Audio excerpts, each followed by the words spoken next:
थांबा तुम्ही सर या नाही तुम्ही पण थांबा. तुम्ही घ्या हे पण द्या. हां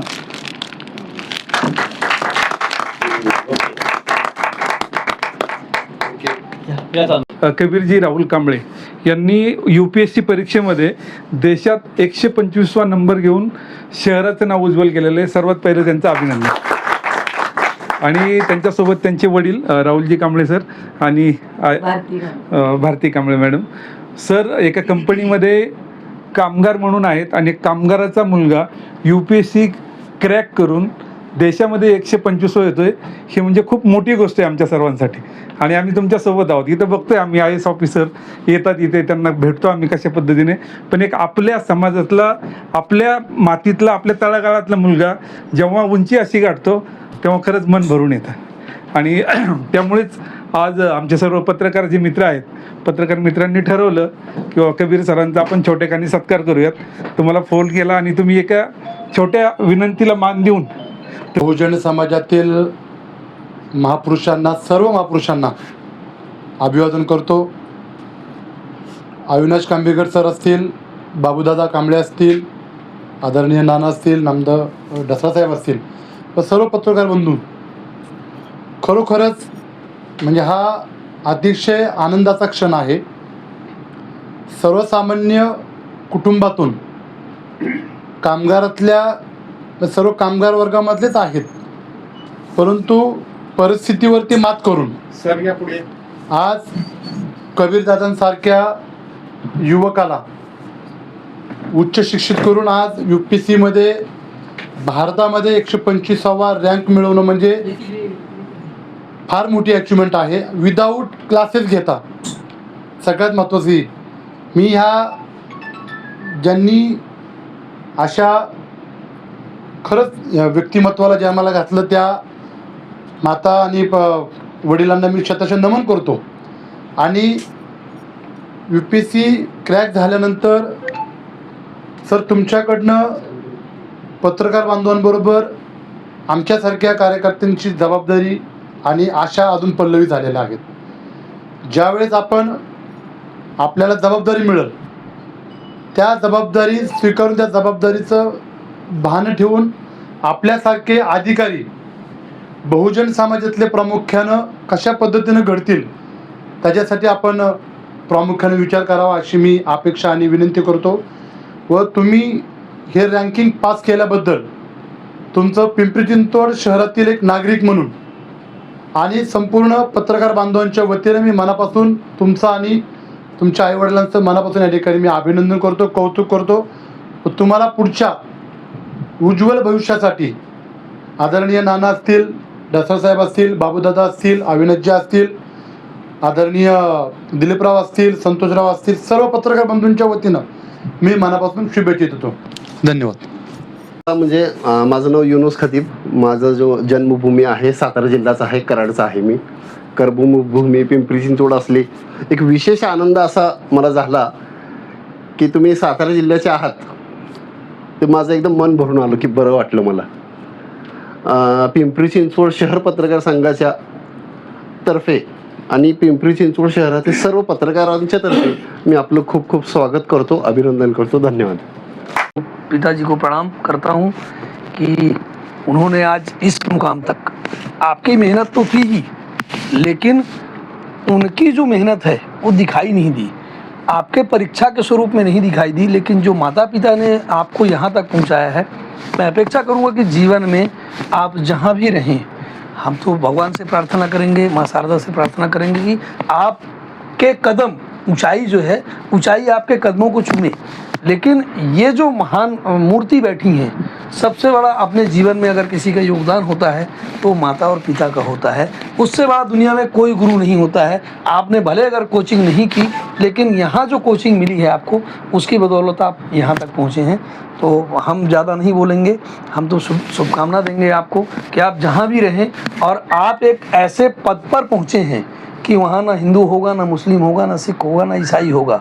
आपके लिए 5 उंगलियां एकदम बराबर जैसे कहते हैं नहीं होती हैं, लेकिन आपके लिए आपका जो आईसेट होगा देखने का वो सबको एक होगा कि सबको हमें न्याय देना है। आप जिस पद पर बैठेंगे, ट्रेनिंग के बाद जब आप बैठेंगे तो आप ये सारी चीज़ें भूल जाएंगे, और मुझे लगता है कि जीवन में आप इनका ऋण नहीं उतार पाएंगे। अपन जहाँ ट्यूशन लेते हैं उसकी फीस दे देते हैं और वहाँ से राम राम करके निकल जाते हैं, लेकिन इनका जो कर्ज है सर आप कभी नहीं उतार पाएंगे।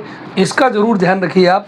हम आपको पुनः हृदय से शुभकामनाएं देते हैं, आप बहुत प्रगति करें, और हम लोग कभी भी जब आएँ तो हम लोगों का भी ऐसा परिचय बना के रखें कि हमारा पहला सत्कार पिंपरी चिंचवड संघ ने सबने किया था। धन्यवाद, थैंक यू सो मच।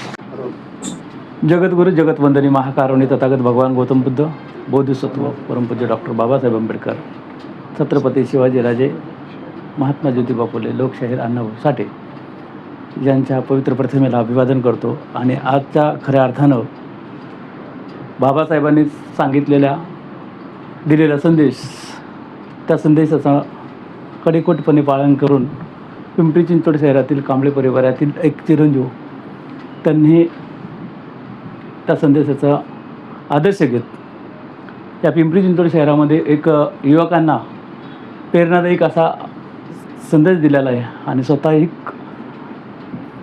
आपल्या ज्या कधी न घडणारा आयुष्यात लाखो विद्यार्थ्यापैकी एखादा विद्यार्थी घडत असतो, असा विद्यार्थी आपल्याकडे घडलेला आहे। बुद्धांनी सांगितलेलं आहे की स्वयंप्रकाशित व्हा, स्वतःच्या कष्टातून स्वतः दाखवा, ते कबीरने आज करून दाखवलेलं आहे। आणि त्याची प्रेरणा या पिंपरी चिंचवड शहरात महाराष्ट्रातल्या पालकांनी घेतलं पाहिजे आणि त्याच पद्धतीने आपल्या मुलांना घडवलं पाहिजे, अशी अपेक्षा या ठिकाणी व्यक्त करतो। आणि पुन्हा एकदा कबीरला खूप खूप शुभेच्छा व्यक्त करतो आणि या ठिकाणी सांगतो धन्यवाद। आपल्या पिंपरी चिंचवड महापालिकेमध्ये पत्रकार संघाच्या वतीने सर्व पत्रकार बंधू, वरिष्ठ सगळे आमचे कांबळे साहेब असतील, ढसाळ साहेब, हो सर्व पत्रकार बंधूंना आज या ठिकाणी आपण पत्रकार म्हणजे एक वेगळी असते कार्य, म्हणजे राजकारणाच्या पुढं करतो आपण, अधिकाऱ्याच्या पुढं करू, परंतु आज या ठिकाणी आपल्यामधील आणि त्यामध्ये बहुजन समाजातील एक अधिकारी झालेले आहे कबीर। बाबासाहेबांनी ज्यांना गुरु मानलं होतं, बुद्ध, कबीर, फुले, कबीर नावाच्या कांबळे नाव, परत त्याच्यामध्ये आरक्षण हा विषय सगळा आलेलाच आहे। त्यानं कुठलाही क्लासेस केले नाही, मला वाटतं बार्टी पण नाही केलं ना, नाही ना, हां, कारण बार्टी थ्रू बी होतं। तर त्या कबीरचा आपण या ठिकाणी सत्कार करत आहोत। पहिल्यांदा मी त्यांच्या आईवडिलांचं अभिनंदन करील। ते कामगार आहेत, कामगार नगरीमध्ये काम करतात। मूळ गाव कुठलं साहेब तुमचं? सिंदेवाडी, साताऱ्यातले, हां, सातारा म्हणजे ऐतिहासिक स्थळ आहेत बाबासाहेब त्या, सातारा, हां, बाबासाहेबांचं पहिली शाळा तिथंच झालेली आहे। तर अशा कांबळे कुटुंबाचं आणि कबीरचं मी अभिनंदन करतो। कबीरनं हे 2026ला केलं आहे। माझ्या कुटुंबामध्ये माझी बहीण 2013ला IRS आहे आणि कस्टमचे कमिशनर आहे आता ह्याला हैदराबादला। माझा पुतण्या 2 मार्काने आता गेलेला आहे, सुमित चांदमारे। म्हणजे एक बाबासाहेबांनी दिलेलं शासनकर्ती जमात बना हे तत्व आपण आपले म्हणजे आचरणामध्ये आणलेलं आहे। आणि हा म्हणजे जो बाबासाहेबांनी दिलेला संदेश, शिका, संघटित आणि संघर्ष करा आणि शासनकर्ती जमात बना। शासनकर्ती जमात म्हणजे नगरसेवक, आमदार, खासदार न होता, खरं म्हणजे आता मी जास्त बोलत नाही, परंतु बोलायलाच पाहिजे। शासनामधले नगरसेवक, आमदार, खासदार 5 वर्षाचा असतो, परंतु हा जो अधिकारी आहे तो मरेपर्यंत त्यांना ते हे राहील की हा IAS, IPS आहे। आत्तदीप हा संदेश देणारे तथागत आणि त्यांचा तो संदेश जनसामान्यांपर्यंत पोहोचवणारे महाकारुणी डॉक्टर बाबासाहेब आंबेडकर, अण्णाभाऊ साठे, शिवछत्रपती शिवराय, शाहू महाराज या सर्वांच्या स्मृतीस विनम्र अभिवादन। आज एक सर्वसामान्य कुटुंबातला मुलगा ज्यावेळी UPSCची परीक्षा पास होतो त्यावेळी, म्हणजे तुम्ही जर ती 12वी फेल नावाचा एक चित्रपट आहे, किती लोकांनी बघितलं आहे मला माहीत नाही, पण त्या चित्रपटामध्ये एक डायलॉग आहे। तो डायलॉग असा आहे की हा माणूस म्हणजे कबीर कांबळे हा कबीर कांबळे नाही आहे, तर कबीर कांबळे हा प्रातिनिधिक स्वरूपात आपण सर्व आहोत. याच्यामध्ये युवराज दाखले आहेत, पांडेजी आहेत, कांबीकर आहेत, दिलीप आहे, मी आहे, नाना आहे. आमच्या प्रत्येकाचं प्रतिनिधित्व मित्रा तू करतोयस. आम्ही जे नाहिरे गटाचे लोक आहोत त्या नाहिरे गटाच्या लोकांचा तू प्रतिनिधी आहेस. सुदैवाने IAS IPS पेक्षा तुला फॉरेस्ट डिपार्टमेंटमध्ये नोकरी मिळाली आहे. ज्यावेळी ट्रेनिंग होईल त्यावेळी तू ज्या लोकांशी जास्तीत जास्त संबंधित असतील ते आपल्यापेक्षा जास्त नाहिरे गटातले असतील. आदिवासी असतील, कातकरी, भिल्ल, वेगळ्या वेगळ्या म्हणजे जंगलावरती अवलंबून राहणारे लोक असतील. सरकारचं काम करता करता या नाहिरे गटाच्या लोकांसाठी थोडंसं काम करण्याचा जर मित्रा तू प्रयत्न केलास तर मला वाटतं बाबासाहेबांनी केलेले जे उपकार आहेत समाजावरचे त्याचा काही अंश उतराई होण्याचा सन्मान तुला मिळेल. कसे माझा मुलगा UPSC झाला नाही, प्रयत्न केला त्याने 2दा, 2 वेळा नापास झाला, तो भाग नंतरचा, पण त्याने प्रयत्न केला. मग मला ज्यावेळी वाटतं की बाबा एखादा मुलगा UPSCतून सिलेक्ट झाला, कुठल्या पदाला तो नंतरचा भाग आहे, सिलेक्ट झाला, त्यावेळी असं वाटतं मी माझा मुलगा ज्यावेळी 2 वेळा प्रयत्न करत होता त्यावेळी आमची जी उलघाल होती मनाची ती उलघाल तुमच्याही दोघांची झाली असेल. प्रश्न नाही होणार ना, कारण त्याच्यासाठी वेळ देणं, त्याच्या सोयी सवलती सगळ्या निर्माण करणं, त्याच्या अभ्यासाच्या वेळा सांभाळणं हे आईवडिलांचं घरच्यांचं काम असतं. तर तुम्ही ते पेरलंय, ते कबीरच्या दृष्टीने उगवलंय. आता हे उगवलेलं पीक किती सुदृढ आणि किती सकस आहे हे पुढचा काळ ठरवणार आहे. आम्ही फक्त विनंती करू शकतो की मित्रा, नाहिरे गटाचं प्रतिनिधित्व कर. तू त्या गटातून आलेला आहेस, या गटाचं प्रतिनिधित्व जेवढ्या जास्तीत जास्त करशील तेवढ्या जास्तीत जास्त तुझा नावलौकिक आणि समाजाचं उत्तरदायित्व फेडण्याची संधी तुला मिळेल. धन्यवाद. जय भीम. ला बसत असतानाचे डोस पाजणारे पण वेगळे असतात आणि उत्तीर्ण झाल्यानंतर पण तुला सांगणारे. त्यामुळं मी एक भोळाभाळा साधा भाबडा गरीब माणूस आहे ह्या शहराला, म्हणून मी काय ह्याच्यासारखं काय हे करणार नाही. गंमत होतं म्हणजे आव्हानं खूप आहेत. सगळ्या आव्हानांना ह्या देशातलं ज्या सगळ्या आव्हानं जी सगळ्यात मोठी महत्त्वाची आहेत त्यातलं सगळ्यात सुरुवात तिथनं जंगलापासूनच होती. तेंदुपान आणि नक्षलवाद ह्या देशाचं सगळं की जो तिथनं सुरुवात होतो. त्यामुळं त्यापेक्षा म्हणजे खूप मोठी जबाबदारी IFS असला तरी सुद्धा खूप मोठी जबाबदारी घेऊन आलाय. खूप गोष्टी आहेत, आरक्षणाबद्दल पण सगळं बोललं. पुढचं हाईट जाऊन की म्हणजे त्या नीटच्या परीक्षेमध्ये पण भ्रष्टाचार होतो. आज पण यादव इथे हिंदीत बोलतात. केवढी मोठी आव्हानं सगळे आहेत. या सगळ्याला म्हणजे हे करायचंय. पण बाकी असो, खूप शुभेच्छा देतो. माझील कबीर राहुल कांबळे बरोबर यांनी भारतीय वनसेवा याची परीक्षा देऊन उत्तीर्ण झाले. कठीण प्रवास त्यांनी पार केला आणि थोड्या दिवसामध्ये आता ते रुजू होतील. आणि रुजू झाल्यानंतर निश्चितच फॉरेस्ट हा विषय फार खतरनाक गहन आहे आणि त्याला ते सामोरे जाणार आहेत. सामोरे जात असताना त्यांनी अभ्यास असेल किंवा इतरही तुम्हाला जे काही ज्यांनी गाईड केलं त्यांचंही आणि विशेषतः त्यांचे वडील आता या वयामध्ये MA करतायत. खरं तर राहुलजी तुम्ही मी सारखे आहेत, कारण मी पण 50च्या नंतर MA केले.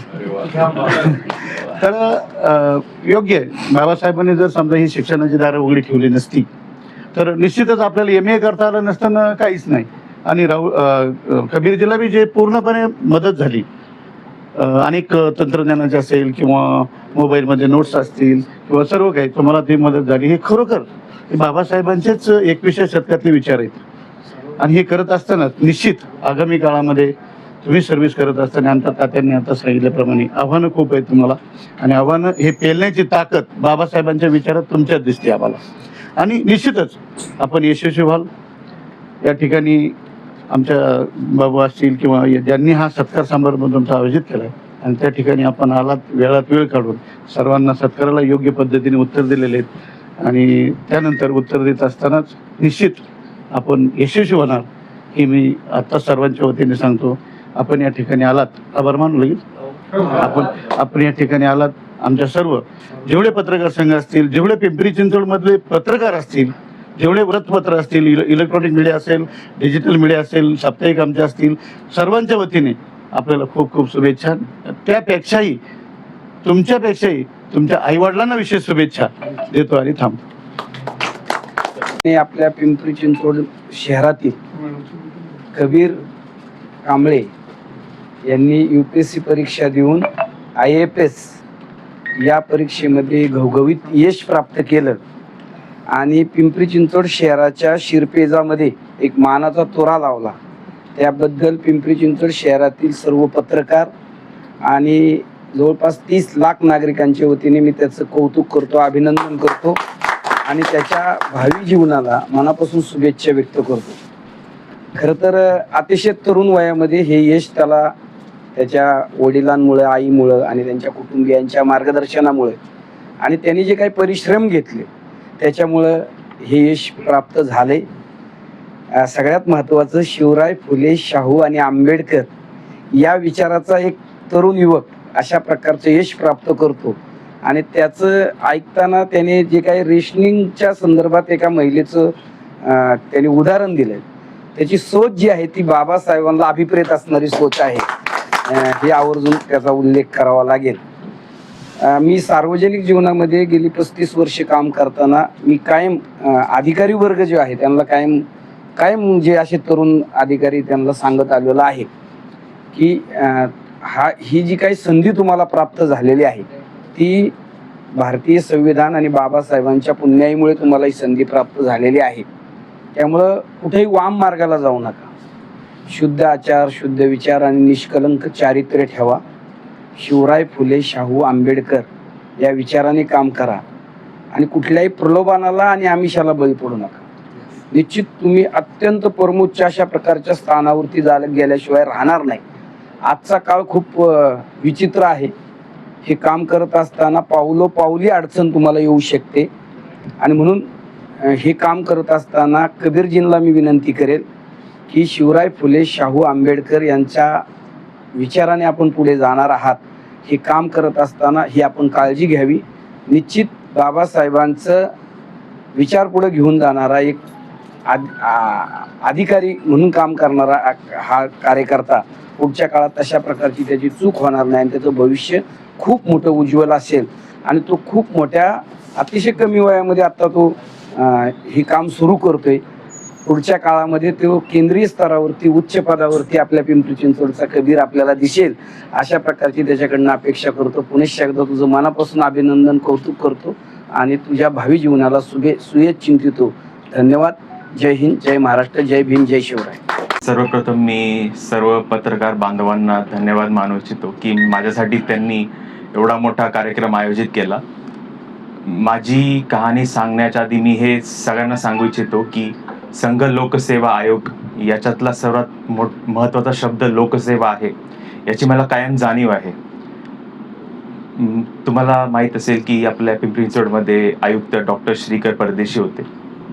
ते त्यांच्या कार्यासाठी जाणवले होते. रोज त्यांचं पेपरमध्ये नाव येत होतं. त्यावेळी मला वाटतं मी 10वी मध्ये होतो. त्यांच्या थ्रू मला कळलं की UPSC नावाची एक परीक्षा असते म्हणून. 2019ला फर्ग्युसन कॉलेजमधून माझं झुलॉजीमध्ये BSc मध्ये ग्रॅज्युएशन झालं. त्याच्यानंतर मी ठरवलं की मला सुद्धा IAS व्हायचं आहे. मी सुरुवातीला सिव्हिल सर्व्हिससाठीच प्रिपरेशन केलं होतं.